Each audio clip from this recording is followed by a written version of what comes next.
Ici, on y voit son vrai visage, une autre version de Marilyn, plus intime, plus authentique, loin des stéréotypes.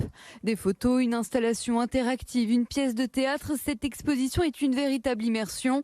Sybille est fan depuis son adolescence. Depuis que j'ai une quinzaine d'années, j'allais à l'époque au Forum des Halles acheter des cartes postales de Marilyn et des posters.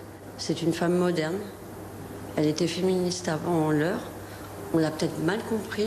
On s'est arrêté à l'image, à sa sensibilité, sa sensiblerie. Et en fait, derrière tout ça, il y avait quelqu'un d'extraordinaire. L'exposition est plurielle. Vous pouvez vivre une scène mythique du film 7 ans de réflexion où la robe de Marilyn se soulève.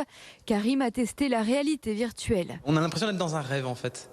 On est dans la tête de Marilyn et on voit certains passages de sa vie. C'est assez marquant. Cette exposition retrace la vie de l'actrice à travers son livre autobiographique inachevé. Quand j'ai lu ce texte, je me suis dit mais c'est merveilleux, ça correspond pas du tout aux idées qu'on a sur Marilyn Monroe et il faut que ce texte soit mis en avant. Et on s'est dit tiens c'est intéressant. C'est là où on a inventé ce parcours immersif, cette exposition où on propose un jeu avec les spectateurs de découvrir ce qui est derrière l'icône au travers d'un parcours. L'exposition a lieu à la Galerie Joseph jusqu'au 1er septembre. Notez que les visiteurs déguisés en Marilyn Monroe pourront entrer gratuitement.